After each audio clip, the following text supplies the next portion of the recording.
Everyone, welcome to my channel. तो आज हम कवर करेंगे ऑर्गेनाइजेशन बिहेवियर के डोमेन। ठीक है, हमने थ्योरी सब कंप्लीट कर ली है ओबी की, चाहे वो लीडरशिप हो, मोटिवेशनल हो। सो अब हम जो बेसिक होता है, स्टार्टिंग बोल सकते हैं, ओरिजिन होता है ओबी कैसे आया, उसके क्या क्या डोमेन रहने वाले हैं। ठीक है, तो उन सब की हम बात करेंगे। तो इस क्लास को हम आज स्टार्ट करते हैं। सबसे पहले हम देखेंगे ओबी क्या है, ऑर्गेनाइजेशन बिहेवियर ही क्या है। ठीक है, तो इसके डेफिनेशन को सजेस्ट, मतलब जो जो डेफिनेशन है ओबी की, वो क्या सजेस्ट करती है, ये क्या है, एक फील्ड ऑफ स्टडी है। किसी भी, जैसे कोई फील्ड हुई, या हम बोल सकते हैं जैसे कोई कंपनी हुई या ऑर्गेनाइजेशन हुई। ठीक है, तो उसकी पूरी स्टडी करना।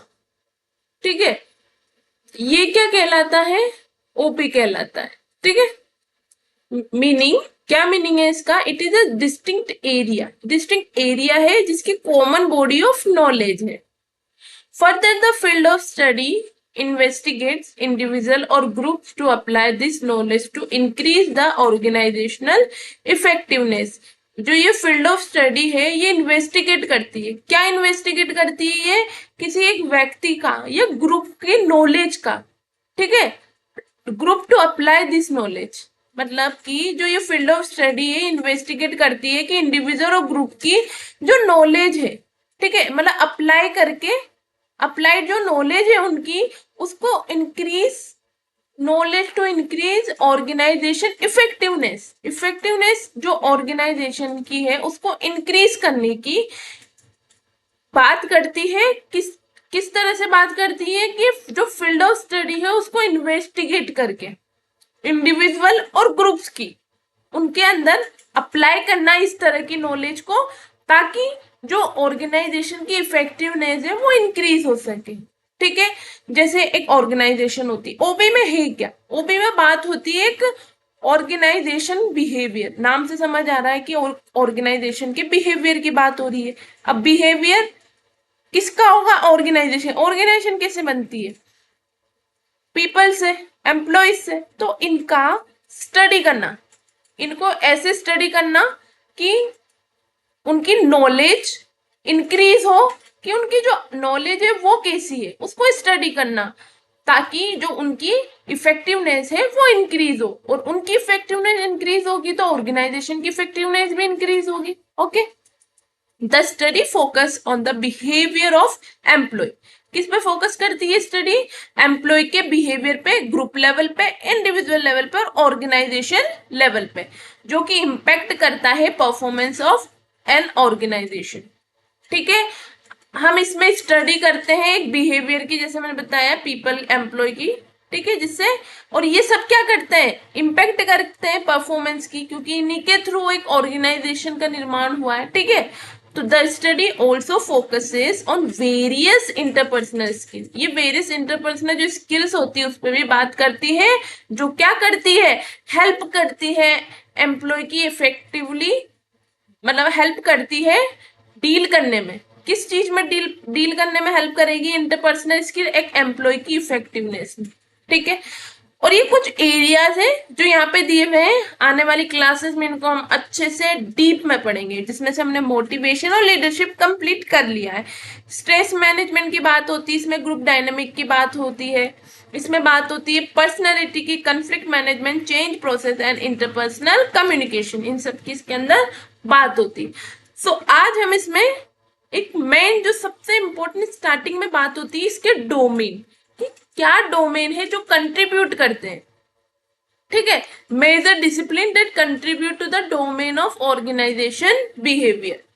तो ओबी क्या है, एक अप्लाइड बिहेवियरल साइंस है जो इंटीग्रेट करती है नॉलेज। कौन सी नॉलेज को इंटीग्रेट करती है, जो कि काफी सारे डिसिप्लिन वाली होती है। ठीक है, यानी कि it integrate knowledge from various discipline. अब वो डिसिप्लिन क्या है, psychological, social psychological, anthropology, sociology, इनको हम डिटेल में पढ़ेंगे। फर्स्ट यहाँ पे बात करता है ये साइकोलॉजिकल। साइकोलॉजिकल से आप समझते हैं ये किसकी बात करेगा, एक ह्यूमन बिहेवियर की बात करेगा। ह्यूमन का बिहेवियर में उसकी साइकोलॉजी की बात की जाएगी इसके अंदर, ठीक है। साइकोलॉजी में हम बात कर लेंगे कि उसके माइंड में क्या चल रहा है, उसको ऑर्गेनाइजेशन में किसी तरह का स्ट्रेस तो नहीं है, ठीक है। उसके माइंड में क्या चल रहा है, वो खुश है, दुखी है, मोटिवेटेड है, परसेप्शन क्या है उसकी, तो ये सब किसके अंदर आता है, साइकोलॉजी के अंदर आता है।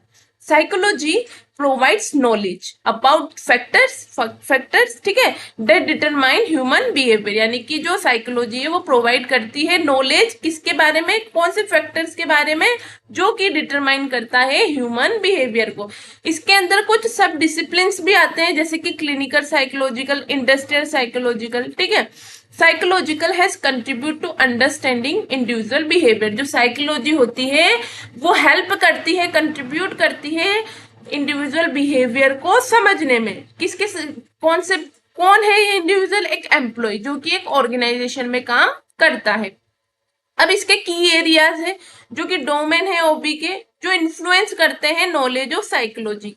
इसमें आ जाएगा motivation, perception, personality, work stress, employee happiness, attitude, etc, ठीक है। अब बात करेंगे हम सोशियोलॉजी। सोशियोलॉजी में ग्रुप पे बात होगी, ठीक है, एक ग्रुप बिहेवियर ऑफ ग्रुप की बात होगी। इसके अंदर हम बात करेंगे जैसे एक फॉर्मल ऑर्गेनाइजेशन क्या होती है, इनफॉर्मल क्या होती है, उनका बिहेवियर क्या होता है, एक सोसाइटी की बात की जाती है, इसके अंदर सोशल ग्रुप की बात होगी, ग्रुप डायनामिक्स की बात होगी, ठीक है। इसमें इंडिविजुअल की बात नहीं होगी, इंडिविजुअल के लिए साइकोलॉजिकल था। Psychology deals with an individual behaviour, ठीक है, जो साइकोलॉजी थी इंडिविजुअल बिहेवियर पे बात करती थी, जबकि जो सोशियोलॉजी है वो डील करती है बिहेवियर ऑफ ग्रुप की बात करती है। अब डोमेन क्या है सोशियोलॉजी, इसमें क्या आता है, स्टेटस आएगा, सोसाइटी आएगी, सोशल ग्रुप्स आएंगे, प्रेस्टीज आएगा, सोशल बिहेवियर भी आएगा। Some key areas in the domain of OB that are influenced, influence किसके द्वारा होते हैं, ये knowledge of sociology are formal and informal organization, group dynamic, etc। अब सोशल साइकोलॉजिकल, हमने साइकोलॉजिकल पढ़ लिया, सोशियोलॉजी पढ़ लिया, अब हम पढ़ेंगे सोशो साइकोलॉजिकल। ये क्या है, बैंड है दोनों का, ठीक है, दोनों से मिलके बना है ये टर्म सोशल साइकोलॉजिकल। कौन कौन सी टर्म है वो, psychology and sociology. Simple words में इसका मतलब क्या है कि influence of group members on individual member of group, कि ग्रुप मेंबर का एक इंडिविजुअल मेंबर पर, यानी कि ये ग्रुप है, ठीक है, इसमें काफी सारे लोग हैं और एक ये इंडिविजुअल है, ये इसी ग्रुप का है, ठीक है। तो इस ग्रुप का इस इंडिविजुअल पर क्या इफेक्ट होगा, ये ग्रुप इसको कैसे इन्फ्लुएंस करेगा, उसकी बात सोशल साइकोलॉजी के अंदर की जाती है। Some key areas in the domain of OB data influenced by knowledge of social psychological और group decision making, change in attitude, behaviour, communication, इन सब की बात यहाँ पर की जाती है। नेक्स्ट आता है यहाँ पे एंथ्रोपोलॉजी। एंथ्रोपोलॉजी क्या होता है, ये इसको हम बोलते हैं स्टडी ऑफ ह्यूमन कल्चर। एक ह्यूमन का कल्चर कैसा होता है उसकी स्टडी करना क्या कहलाता है, एंथ्रोपोलॉजी कहलाता है, ठीक है। इसमें मल्टीपल कल्चर्स आ जाएंगे, ठीक है, इसमें और हम बात करेंगे क्रॉस कल्चर की बात होगी, और जो एक एम्प्लॉय होता है डिफरेंट डिफरेंट कल्चर से आते हैं, उनको आपस में मिलके कैसे एक ऑर्गेनाइजेशन के गोल होते हैं, इन सब की बात एंथ्रोपोलॉजी में की जाती है। तो anthropology deals with the study of human culture, study of human culture के साथ डील करता है ये, और it includes knowledge of various culture. इसमें कौन कौन सी नॉलेज इंक्लूड होती है, एक तो वेरियस कल्चर की, and the impact of multiple culture, multiple culture का ह्यूमन बिहेवियर पर क्या इम्पैक्ट पड़ता है उसकी बात एंथ्रोपोलॉजी में की जाती है। With globalization, workforce diversity is inevitable and employees from different culture come together to accomplish organization goal। जो ग्लोबलाइजेशन होती है, ठीक है, इसमें वर्कफोर्स डाइवर्सिटी क्या होती है, इनएविटेबल होती है, यानी कि सब डिफरेंट डिफरेंट कल्चर के लोग होते हैं, एम्प्लॉयज होते हैं, जो सब मिलके एक ऑर्गेनाइजेशन गोल के लिए काम करते हैं। ग्लोबलाइजेशन में यही तो होता है, ठीक है। तो therefore it is essential to understand, तो इसलिए क्या हो जाता है, इंपॉर्टेंट हो जाता है, अनिवार्य हो जाता है, एसेंशियल हो जाता है कि अंडरस्टैंड किया जाए इन्फ्लुएंस ऑफ कल्चर का, कि कल्चर का इन्फ्लुएंस कैसे होता है ह्यूमन बिहेवियर पे। अब इसके सम की एरियाज डोमेन क्या है? Data influence by the knowledge of anthropology are cross culture influences value etc. अब इस डायग्राम के थ्रू हम देखेंगे कि क्या क्या साइकोलॉजी में आता है। सोशल साइकोलॉजी में आएगा, सोशियोलॉजी में आएगा एंड एंथ्रोपोलॉजी में आएगा। साइकोलॉजी में बात होती है लर्निंग की, मोटिवेशन की, personality, emotions, perception, training, leadership, effectiveness, job satisfaction. Individual की बात हो रही है इसलिए ये सब आएगा। Individual decision making, performance appraisal, attitude measurement, employee selection, work design, work stay, ये बात हो रही है इंडिविजुअल की। ठीक है। सोशल साइकोलॉजी, सोशल साइकोलॉजी में बात होती है बिहेवियरल चेंज की। ठीक है, बिहेवियरल चेंज की बात होती है सोशल साइकोलॉजी में। सोशल साइकोलॉजी में हम किसकी बात करते हैं? ग्रुप की बात करेंगे। ठीक है, इंडिविजुअल प्लस ग्रुप, ये दोनों आता है हमारे सोशल साइकोलॉजी में। ठीक है, तो इसमें क्या क्या चीज हो गई?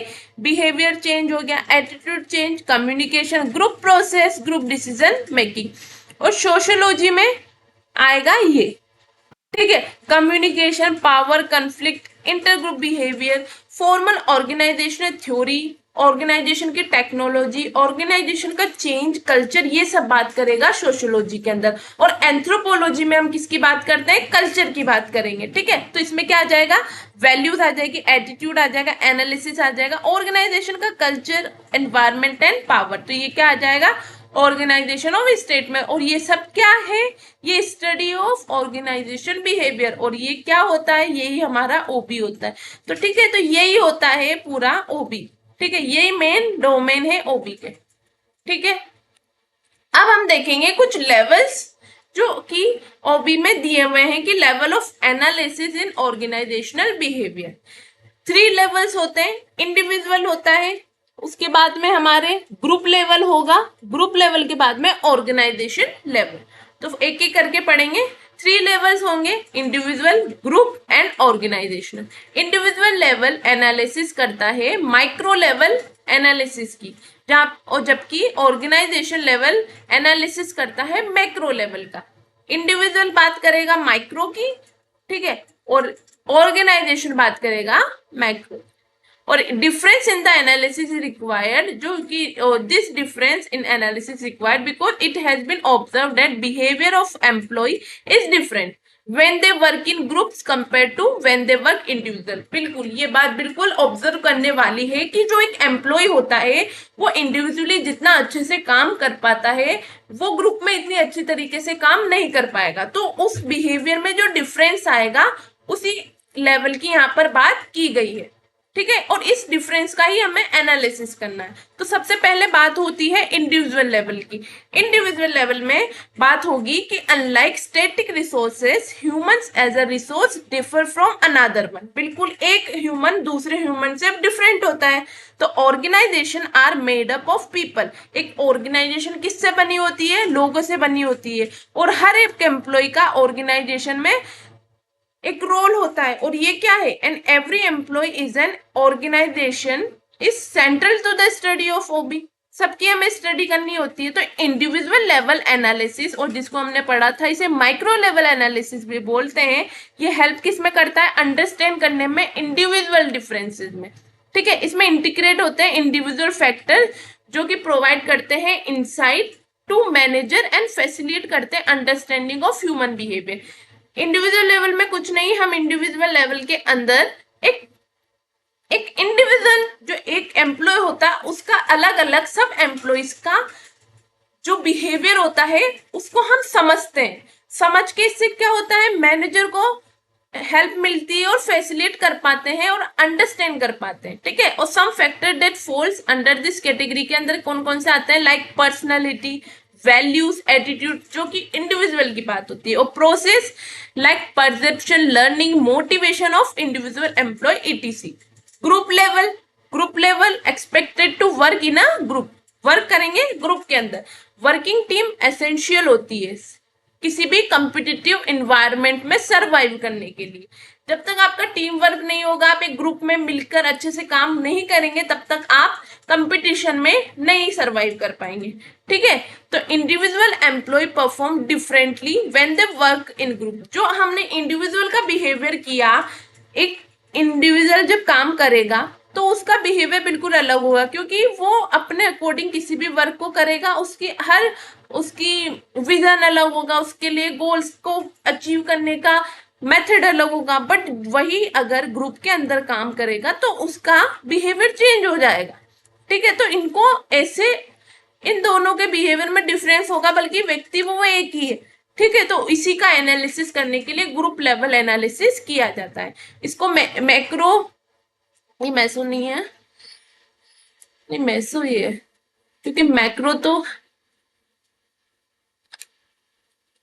मैक्रो मैक्रो ऑर्गेनाइजेशन को मैक्रो बोलते हैं, तो इसे हम मैसो लेवल ही बोलते हैं। ठीक है, इसको बोला जाता है, ये बिल्कुल सही है, मैसो लेवल इसे प्रोनाउंस किया जाता है। ठीक है, तो ध्यान रखिएगा, इंडिविजुअल को तो बोला जाता है माइक्रो, ऑर्गेनाइजेशन को बोला जाता है macro, and group level analysis को बोला जाता है मेसो एनालिसिस। ठीक है, और ये हेल्प क्या करता है अंडरस्टैंड करने में, कौन कौन से ग्रुप डायनेमिक्स को जो कि ग्रुप में काम कर रहे हैं। और इस कैटेगरी में कौन कौन आता है, ग्रुप कोहेसिवनेस आएगा, टीम वर्क आएगा, power, politics, group dynamic, ETC, इन सब पे ये बात करेगा। लास्ट हमारा होगा ऑर्गेनाइजेशन लेवल एनालिसिस। इसको क्या बोला जाता है, मैक्रो लेवल बोला जाता है। तो इसमें अब इसके अंदर किस चीज की बात होगी, इसके अंदर बात होगी कि सेवरल ग्रुप्स या टीम ऑपरेट करती है ऑर्गेनाइजेशन कल्चर को।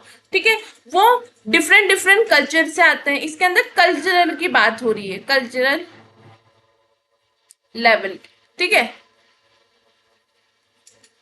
they together from the culture. The organization level analysis consists of a study of culture, climate, cross culture analysis. इसके अंदर किसकी बात की जाती है, कौन सी स्टडी की, जो कल्चर होगा, क्लाइमेट होगा, क्रॉस कल्चर एनालिसिस, ईटीसी। अब इसका एग्जांपल क्या होगा कि it has been observe that employee often resistant. क्या होता है, एम्प्लॉय जो होते हैं परिवर्तन चाहते हैं, मतलब परिवर्तन का वो विरोध करते हैं। क्यों करते हैं, रीजन क्या है इसका, and change is inevitable process. ठीक है, और वो प्रोसेस में भी चेंज नहीं करना चाहते। ठीक है, तो इसलिए उनका पता लगाने के लिए कि क्या रीजन है, क्या उसमें कल्चरल डिफरेंसेस है, किस रीजन की वजह से वो नहीं चाहते हैं चेंज करना प्रोसेस में, ये एक ऑर्गेनाइजेशन में, तो ओबी इसमें हेल्प करता है डील करने में with resistance to change and facilitate smooth change process. ठीक है, इस चीज में ये हेल्प करता है ऑर्गेनाइजेशन लेवल एनालिसिस। तो 3 लेवल्स पढ़े, जिसमें सबसे पहले इंडिविजुअल पढ़ा, इसमें मैनेजर की पर्सनालिटी की इटसेल्फ खुद की बात होती। ग्रुप में how a given manager personality affect the team, इसमें टीम की बात होती है। और ऑर्गेनाइजेशन में ऑर्गेनाइजेशन कल्चर की बात होती है कि how the organization culture affect a manager's behaviour. So ये थी आज की हमारी क्लास, जिसमें हमने कवर किया, फर्स्ट क्लास थी, फर्स्ट नहीं बोलेंगे, ओबी की फर्स्ट क्लास नहीं थी ये, हम मोटिवेशन और लीडरशिप ऑलरेडी कंप्लीट कर चुके हैं। सो अब हम धीरे धीरे करके ओबी की बेसिक को स्टार्ट करके बाकी और भी कवर करने वाले। सो आई होप आपको मेरी वीडियोस अच्छी लगती है। अगर आपको मेरी वीडियोस पसंद है तो आप मेरी वीडियो को लाइक करें, शेयर करें, सब्सक्राइब करें। Thank you.